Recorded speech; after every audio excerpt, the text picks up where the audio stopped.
This is the Alhambra Investments Weekly Market Pulse. Joe Calhoun is here to give his perspective on what's going on. Now, last week when we talked, Joe, you said that there was an inflation scare. This week's report, you're asking the question, is there a growth scare?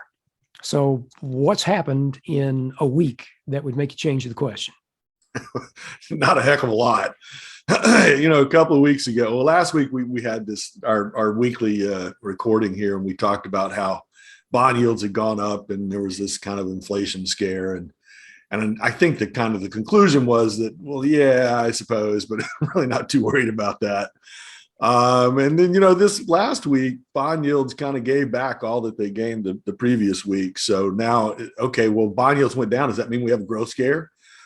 Yeah, it's noise.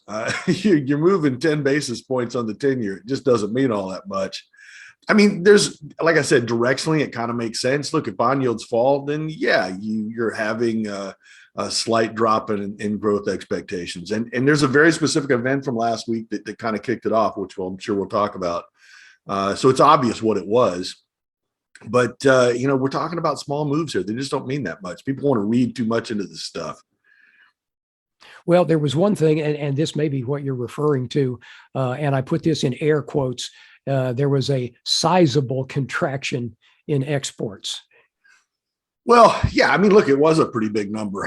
What I find interesting is we don't really know what it was. Everybody takes it at face value. Oh, exports went down. That means the global economy's weak. Oh goodness, let's get in a panic and buy bonds. First of all, we don't even know what it was. I spent a little bit of time because, quite frankly, I didn't care all that much because it doesn't matter. But I spent some time trying to figure out. It was, industrial supply exports fell 10%. Well, industrial supplies covers a lot of stuff. I mean, it's just this giant category, kind of this catch-all category. So I have no idea what it was that went down. I don't think anybody does. And you know what? We don't even know why it went down. Did it go down because demand was weak, or did it go down because they didn't have a shipping container to send it over there? I don't know. Point being that people react to the headlines, and I don't think they really know what's going on. But yeah, you did get a drop in exports. But look, what we're really talking about is we got an increase in the trade deficit. So, even to take it from a broader standpoint, the current account deficit, but a drop in the trade deficit or a greater trade deficit makes perfect sense. We're running a giant budget deficit, and these things are kind of the flip side of each other. Same different sides of the same coin. You got a big budget deficit, you're going to have a big trade deficit. That's just the way it is. So I don't think it's surprising. I don't know if it means anything, but when the number came out, bonds immediately rallied. So that's what people were looking at. But it took them a couple of days, and they, bond yields went back up. I think this morning we're trading at about 160.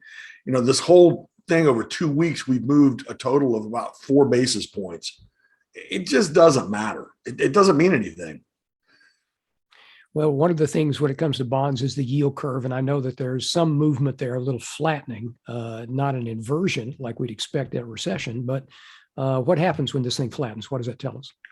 Well, it just means that look, the flatter the curve, the lower future growth is going to be, the steeper the curve, the faster future growth is going to be. That's just a correlation. Is it causation, correlation? Who knows? There is a correlation there between the yield curve and future economic growth. Whether it's the yield curve that causes that or not, I can't really tell you. I don't think anybody can. But, the thing is, I think people are really, they're not understanding the timing here. If you look at the correlations between today's yield curve and future economic growth, the correlation actually peaks at 30 months. So we're talking almost 3 years from now that's where you're going to see the highest correlation. Now, in reality, we know that, for instance, if you get an inverted yield curve, you're probably going to have a recession. In the post-war period, almost every inversion of the yield curve, there's been one exception in the 60s, I think. Every time you get a yield curve inversion, you get a recession sometime soon after. Well, what's soon mean?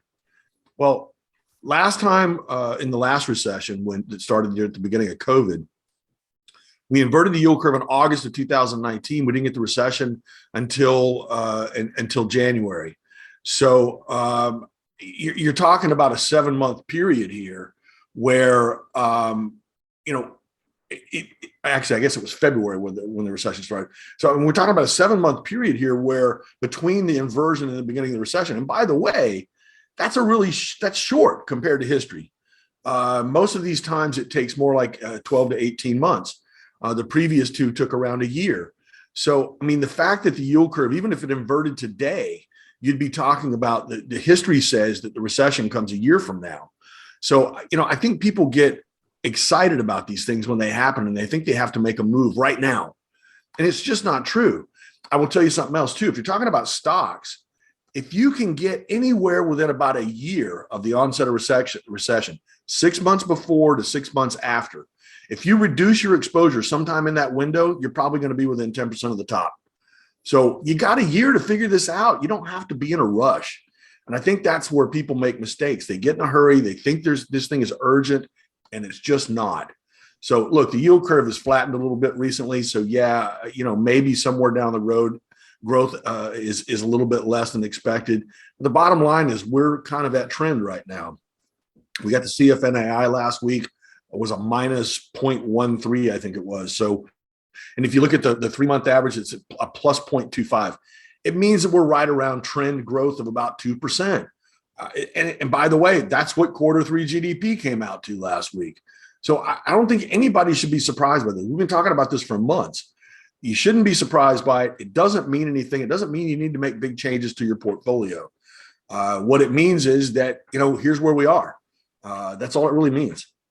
Well, you've said a number of times that one of the hardest parts about investing is knowing when to sit still, when to do nothing. And that's kind of where we're at right now. Yeah, don't just do something, sit there. Hey, there were some other good reports that came out last week. Let's talk first about wages and salaries, what you saw. Yeah, well, we got the employment cost index. Wages and salaries were up. And I'm telling you, they're running at a 20-year high. And look, it's not all good news. We know inflation's up too. So the fact that wages and salaries are going up at this point just means that they're matching inflation. But I think too, it is a function of this labor market where we've got maybe labor has a little bit of leverage here because of the fairly low unemployment rate and all these job openings and so forth. I think that maybe there's a little bit of leverage on the labor side. They're getting some pay increases, and companies know that they're going to have to hike wages in order to get people to come into work. So, and by the way, it's not just wages though. I think people misunderstand that. It's not like, I suppose there's some number that Walmart, for instance, could offer people and say, we'll pay you $30 an hour, and they'd show up in droves. But really, I think people are interested in more than just how much they're getting paid. It's how much are their benefits? Are they getting health insurance?